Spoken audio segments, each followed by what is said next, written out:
This is SpaceTime Series 24, Episode 54, for broadcast on the 14th of May 2021.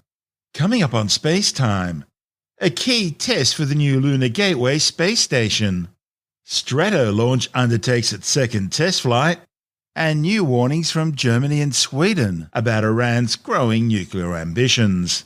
All that and more coming up on SpaceTime. Welcome to SpaceTime with Stuart Gary.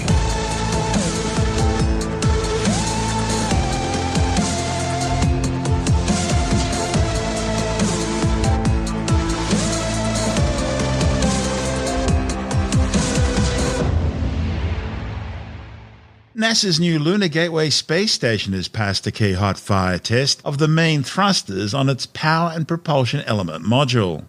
The Hall-effect ion propulsion thrusters will propel Gateway's first modules to lunar orbit and will then help maintain the orbital position of the space station during its expected 15-year lifespan.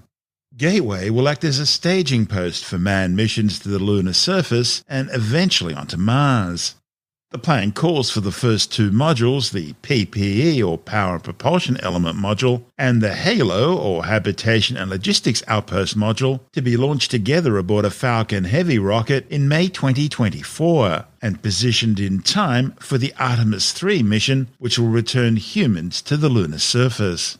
The Power and Propulsion Element module was originally being developed at NASA's Jet Propulsion Laboratory as part of the now cancelled Asteroid Redirect mission. And when that mission was cancelled, the solar electric propulsion system was repurposed for Gateway. More ambitiously, the Power and Propulsion Element module is designed to ultimately transfer the reusable Gateway space station to Mars orbit. It'll also serve as the communications centre for Gateway. The 9-ton module will generate 60 kilowatts of solar electric power using roll-out solar arrays for its Hall-effect thrusters, which can be supplemented by chemical propulsion. HALO will be the main habitation section of the space station. It'll also include the telecommunications section of the European Space Station's Esprit service module, the rest of which includes a small windowed habitation section, as well as docking ports, an airlock and refueling infrastructure for the space station and for lunar landers. Esprit will launch in 2027. Another component, called the International Habitation Module, or IHAB, is being jointly developed by the European Space Agency and the Japanese Aerospace Exploration Agency. It's slated for launch in 2026 and will include a new Canadian Space Agency robotic arm. Other proposed elements include logistics modules for supplies and a purpose-built airlock module for extravehicular activities outside the space station, including a docking port for deep space transport. Astronauts will occupy the 40-ton Gateway space station for up to 90 days at a time. Gateway will be positioned in a highly elliptical translunar orbit known as the near-rectilinear halo orbit. Instead of orbiting around the Moon in low lunar orbit like the International Space Station does around the Earth, Gateway will follow a highly eccentric path. At its closest, it'll pass to within 3,000 kilometers of the lunar surface, but it will then swing back out again to some 70,000 kilometers. The idea is to bring Gateway both relatively close to the Moon for excursions down to the lunar surface and also allow for shorter trips for spacecraft traveling to and from the Earth, loaded with crews and supplies. Thing is, most current rockets don't have enough power to reach the Moon in one go, but they would be able to reach Gateway. It means the European Space Agency's Ariane 6 could be used to deliver supplies for astronauts for use on missions to the Moon or deeper into space. At the other end of the journey, NASA will use a modified version of SpaceX's Starship, known as the Starship Human Landing System or HLS, as a lunar lander to transport crews, robots, supplies and infrastructure down to the Moon's surface when the Gateway is closest to the Moon, which happens about every 7 days. Likewise, a transfer window back to Gateway opens about every 7 days for the return trip from the lunar surface. Gateway's orbit rotates together with the Moon, and as seen from Earth, it'll appear a little like a lunar halo. Orbits like this are possible because of the interplay between the Earth and Moon's gravitational forces. As two large bodies dance through space, a smaller object can be caught in a variety of stable or near-stable positions in relation to the orbiting masses, also known as libration or Lagrangian points. These locations are perfect for planning long-term missions and to some extent dictate the very design of the spacecraft, what it can carry to and from orbit, and how much energy it needs to get there and stay there. So, travelling on the near rectilinear halo orbit, one revolution of the Gateway space station in its orbit around the Moon would take about 7 Earth days. The period was chosen to limit the number of eclipses when the Gateway would be shrouded by the Earth or Moon shadow. However, near rectilinear halo orbits are slightly unstable, and objects in these orbits have a tendency to drift away. So, regular small station-keeping manoeuvres will be needed to keep Gateway in position. And that's where the power and propulsion element module comes in, acting as a key to the entire Artemis program. This report from NASA TV. We are going to the Moon to inspire the next generation, to advance our understanding of the universe so that we can share the benefits with all, here and now. We are going to use partners who see the critical roles they play as nothing short of advancing the cause of humanity. Today we take the next step in the Artemis program towards our Moon 2024 objective with a partnership that is the first of its kind. Maxar Technologies will launch and demonstrate the foundational element of Gateway, the power and propulsion element. We believe in the need to accelerate the advancements of science, technology, and human exploration. The Gateway is our lunar orbiting station and is a critical piece of sustaining our presence on the Moon. As a hub for science, technology, and human travel, the Gateway will allow us to reach areas of the Moon that have never been accessible before. The Gateway will be built in 2 phases. The first is a minimalistic design that will prepare the way for human landings by 2024. The second phase will see the addition of modules that expand the habitation and long-term science capabilities by 2028, thus enabling sustained missions to the Moon. The initial element of the Gateway and the focus of this partnership is the power and propulsion element, or PPE as we call it. This element will be the source of thrust, power, communication, and the foundation upon which all other modules are added. The unique nature of this partnership allows us to accelerate our lunar return. Together, we are poised to meet a launch date in 2022. Initially, the PPE will be owned and operated in orbit around the Moon by our commercial partner. NASA will take delivery of the element after a successful demonstration. The systems developed here will drive down the cost of future lunar exploration and enable sustained missions on the surface. It will also demonstrate what is possible for future missions to Mars. One such example of this focused development is the advancement of a proven technology with the PPE's engine, a solar electric propulsion thruster. These thrusters were pioneered in the 1960s and have proven to be incredibly efficient and reliable, with hundreds of thousands of hours of successful spaceflight operations. Specifically, SEP systems are known for their fine control of spacecraft due to their low thrust, their ability to fire continuously for years at a time, and their ability to allow a craft to stop, start, and change directions to visit multiple destinations. This partnership calls for the demonstration of a new electric propulsion system on Gateway's PPE using advanced Hall thruster technology. The Gateway PPE will provide 3 times the power of current solar electric propulsion systems. Our return to the Moon is now well underway. Maxar Technologies is now tasked with bringing their unique power propulsion element design to life, launching it into orbit around the Moon, and demonstrating its capabilities to NASA. And in that report from NASA TV, we heard from NASA Administrator Jim Bridenstine, Gateway Project Manager Dan Hartman, Gateway Power and Propulsion Element Director Michelle Gates, Gateway Power and Propulsion Element Manager Mike Barrett, and NASA Associate Administrator William Gesteinmeier. This is SpaceTime. Still to come, Stratolaunch undertakes its second test flight 2 years after the maiden flight, and 60 more Starlink satellites placed into orbit. All that and much more still to come on SpaceTime.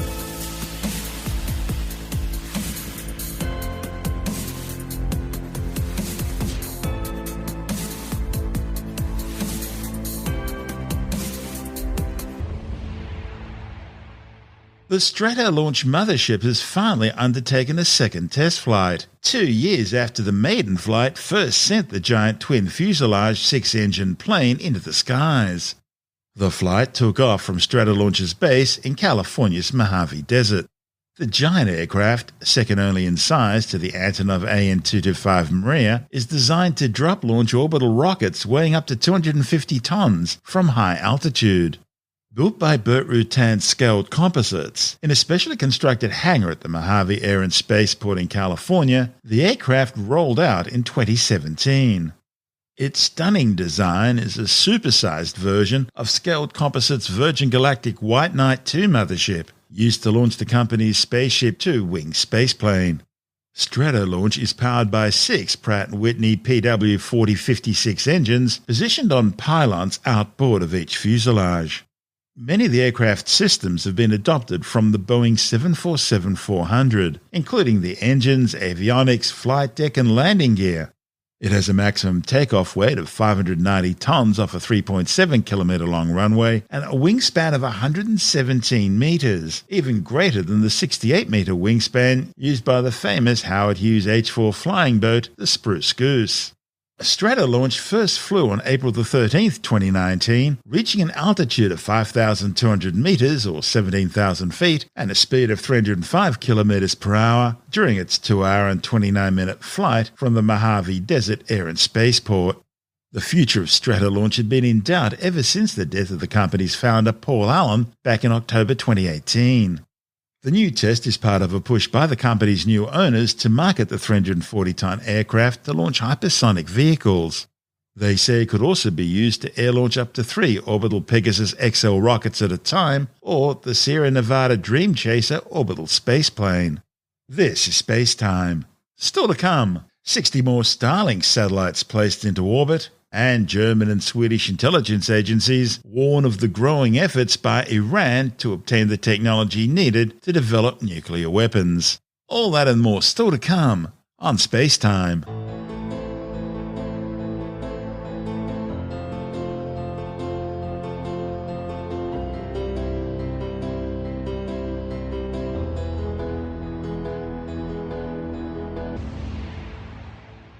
SpaceX has successfully launched its 25th Starlink mission, placing another 60 Starlink broadband internet satellites into orbit. The 70-metre-tall Falcon 9 was launched from the Cape Canaveral Space Force Station in Florida. It was the 120th flight of a Falcon rocket, coming 15 years to the day after the very first launch of SpaceX's original Falcon 1, way back on March 24, 2006. For this latest mission, the 60 Starlink satellites on board were successfully deployed into a 550-kilometre high orbit. Meanwhile, the Falcon 9 core stage returned to Earth safely following the launch, landing on a drone ship pre-positioned 630 kilometres downrange in the North Atlantic Ocean. It was the 7th launch and landing of the same booster, and the 81st successful recovery of an orbital-class rocket by SpaceX. The Starlink network could eventually number more than 30,000 satellites. But for now at least, initial plans call for just 1,584 spacecraft, much to the disappointment of astronomers who see the Starlink train streak across the skies, hampering their vital scientific research. This is SpaceTime.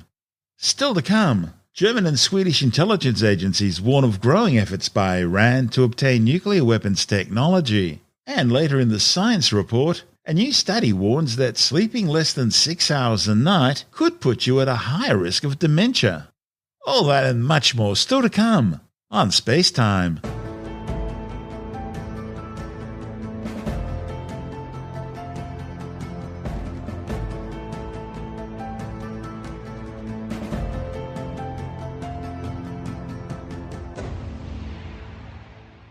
German and Swedish intelligence agencies have warned of growing efforts by Iran to obtain the technology and equipment needed to build nuclear weapons. The warning comes as the Islamic Republic continues to claim that its nuclear activities are for peaceful purposes only. The German intelligence agency in its April 29th report says Tehran has not ceased its drive to obtain weapons of mass destruction or the products used for their manufacture, as well as the corresponding weapons carrier systems, a reference to the ongoing development by Tehran of nuclear missiles under the cover of a space program. The intelligence document warned that Germany remains in the focus of intelligence espionage activities by the Islamic Republic.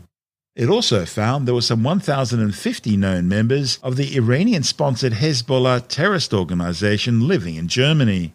Last year, the German government outlawed Hezbollah's activities in the Federal Republic, joining the United States, Canada, the Arab League, Israel, the United Kingdom, the Netherlands, and many other nations, which classify Hezbollah as a terrorist organization. Meanwhile, Sweden's security service says Tehran's been seeking Swedish technology for its nuclear weapons program. The warning was disclosed in its 2020 intelligence report, which found that the Islamic Republic of Iran, together with China and Russia, remain Sweden's biggest security threats. The security service report also warns that Iran is conducting industrial espionage, which mainly targets Swedish high-tech industries and products which can be used in nuclear weapons programs.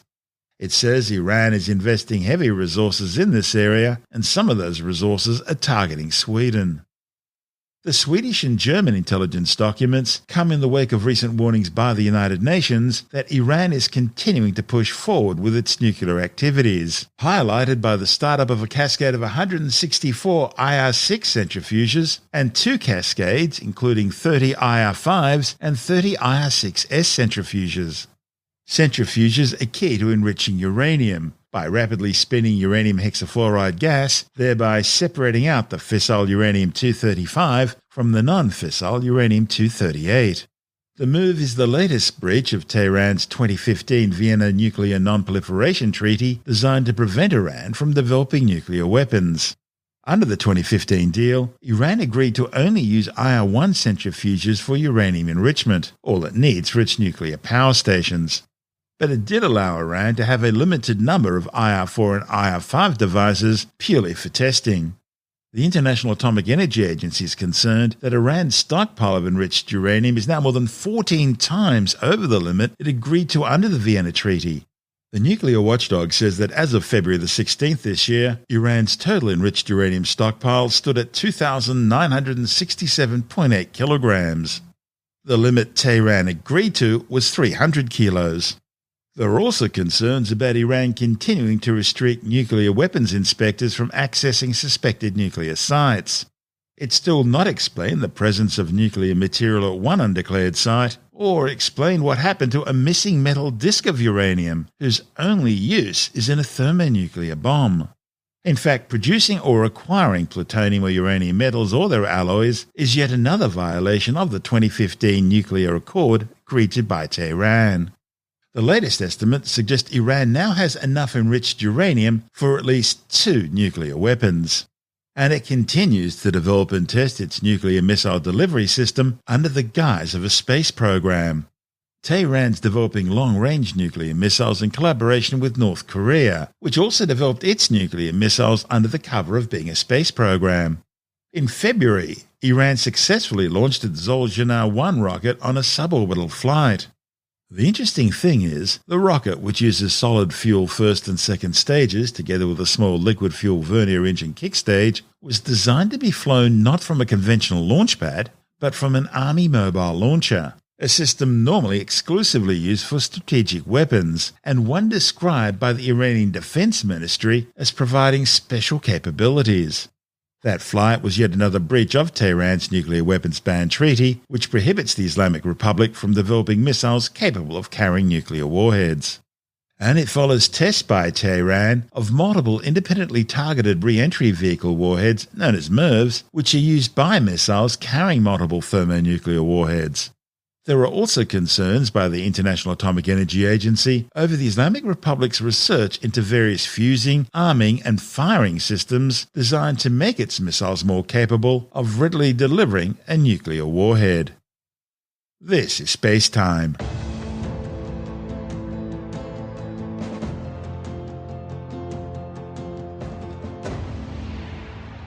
And time now to take yet another brief look at some of the other stories making news in science this week with a science report. A new study warns that sleeping less than 6 hours a night could put you at a higher risk of dementia in later life. The findings, reported in the journal Nature Communications, used survey data from 7,959 people who have been involved in an ongoing health study since 1985. Researchers looked at sleep data from when the participants were aged 50, 60 and 70 against those who went on to be diagnosed with dementia. At all ages, less sleep was associated with a higher risk of dementia, with a 30% increased risk for those who consistently slept less throughout the years. A new study has concluded that Earth's worst mass extinction event some 252 million years ago evolved much slower on land than what it did in the sea. The end Permian mass extinction event was triggered by massive volcanic eruptions causing catastrophic climate change. And within 100,000 years, more than 85% of all species living in the oceans went extinct. Now, people assume that because the marine extinction happened over such a short period of geologic time, life on land should have followed the same pattern. But the thing is, the new studies are suggesting that's not what happened. A report in the Journal of the Proceedings of the National Academy of Sciences claims a detailed study of the fossil record of 588 land animals that lived in what is now South Africa's Karoo Basin at the time of the Permian mass extinction found that on land, extinction took 10 times longer. One reason for the discrepancy could be that oceans can absorb chemical changes and stabilize themselves until they reach a tipping point, after which there's a sudden ecosystem collapse, similar to what's starting to happen now with breakdowns in ocean acidification and coral bleaching events. Paleontologists have discovered the fossilized remains of a new species of sauropod dinosaur in northern Chile. Araceli sanatev lived in what is now the Atacama region of Chile during the late Cretaceous period between 84 and 66 million years ago.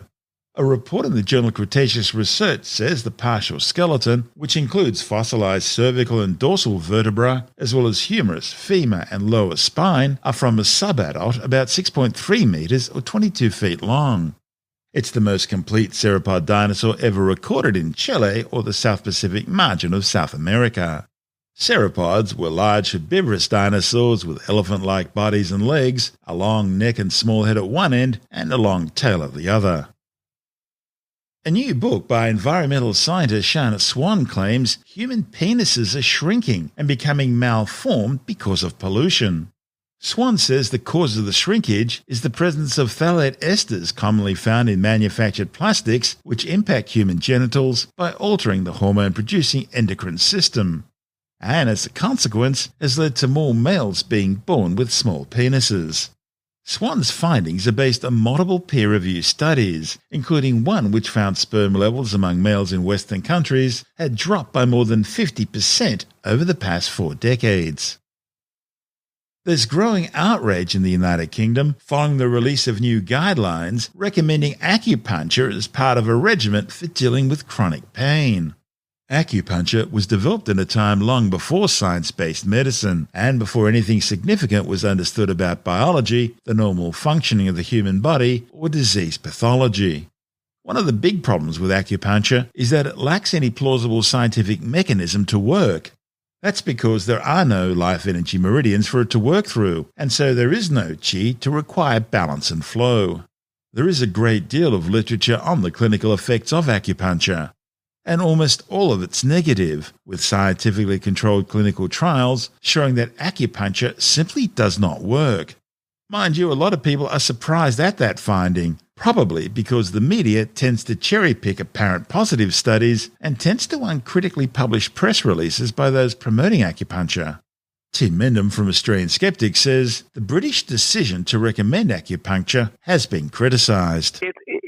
This is a group called the National Institute for Health and Care Excellence, which they abbreviate their name to NICE. Apparently they leave the H off for health, but never mind. It is part of the UK National Health System and basically is there to offer advice and guidance to medical professionals on practices, on techniques and technologies, etc. And they put out a position paper and advice on chronic pain management, and they suggest various things that you can do. And amongst it is they suggest acupuncture should be part of the regimen for treating chronic pain. Now, acupuncture can have a bit of a function. It can be like a minor analgesic. But isn't it just a placebo effect? It is largely a placebo. It's very hard to test, but it's largely placebo. Pain is a very subjective thing.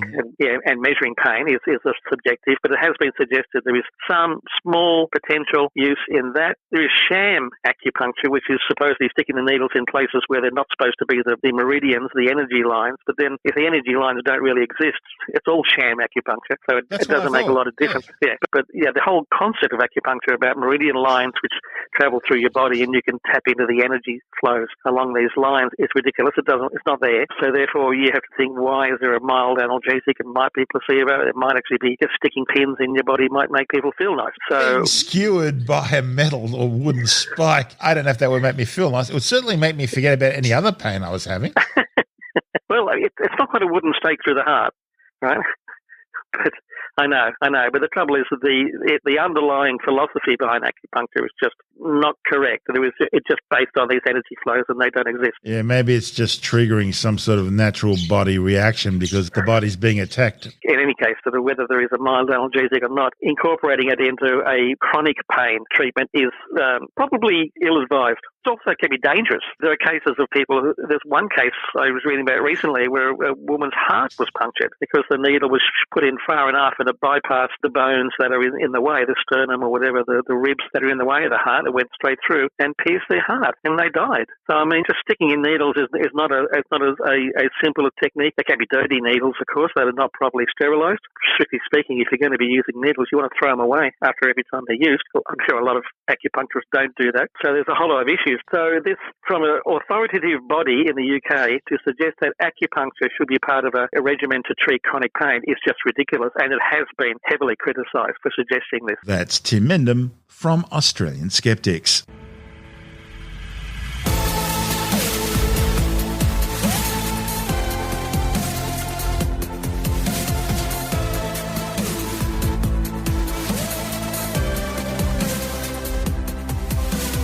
And that's the show for now.